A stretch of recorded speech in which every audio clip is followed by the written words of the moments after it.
Piers Morgan. The selflessness of King Charles and Princess Kate in addressing health issues shames the Sussexes as the couple laments their emis rejection. According to Piers Morgan, King Charles and Princess Kate's altruistic management of their concerning health conditions contrasts sharply with Harry and Meghan's self-serving antics. This was the perfect day to consider the striking distinction between the British royal family and the outlaw Sussexes in California. When I woke up in New York, I read that Meghan Markle and Prince Harry are reportedly licking their wounds over their Netflix documentary series that denigrated families not receiving an Emmy nomination. However, official word reached London a few hours later that King Charles and the Princess of Wales had to postpone their public appearances because of health problems.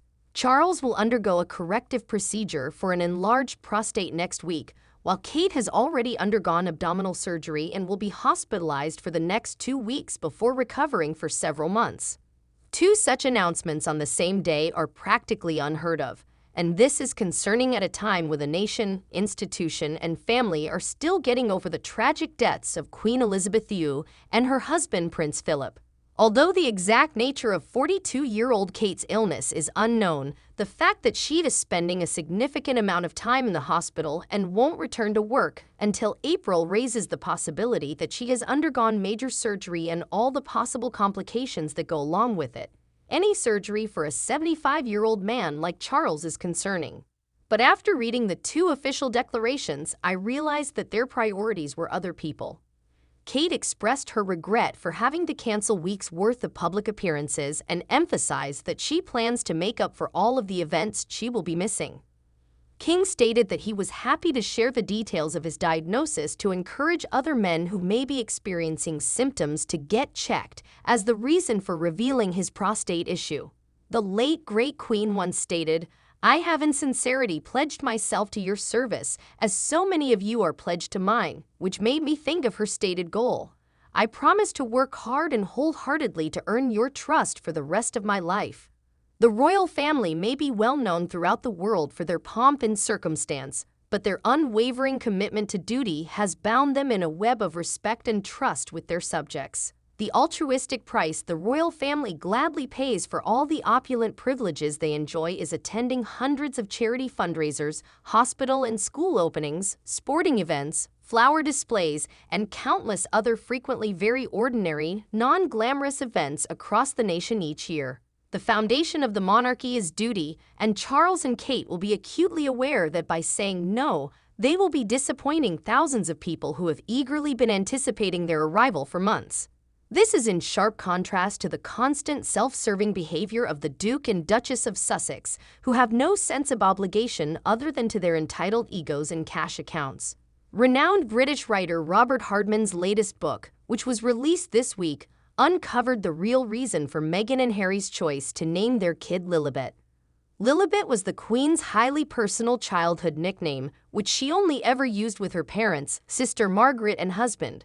At the time, there were rumors that they had done this without Her Majesty's approval. However, after this was revealed by the BBC and other British media, Harry angrily brought his lawyers on board, saying that the reports were untrue and threatening to destroy any evidence that said otherwise. But now we find out that it was accurate. Not only had the Queen not approved of her nickname being used, but she was also incensed that the cunning pair had falsely claimed she had approved of their choice and went on to publicly deny having done so. A close staff member of the Queen recalled that Elizabeth II had been as angry as I'd ever seen her in 2021 after the Sussexes announced that she had given them her blessing to name their baby daughter Lilibet, the Queen's childhood nickname, according to Hardman in Charles IUI. New King, New Court, The Inside Story. He continues, saying that the Sussexes were rejected when they attempted to use the palace to support their version of events. Insofar as Her Majesty was concerned, it was another instance of recollections may vary. The late Queen's response to the Oprah Winfrey interview.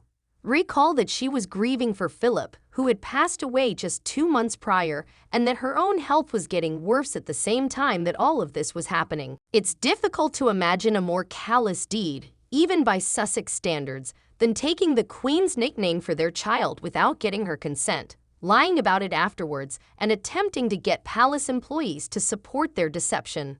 But really, what more could we expect from a pair that, after shamefully accusing the royal family of racism during an Oprah wine fest, attempted to retract their claims 2 years later? Or who, while complaining about the monarchy that bestowed upon them the royal titles they so mercilessly plunder, go on deplorably attacking their family to the highest bidders for tens of millions of dollars.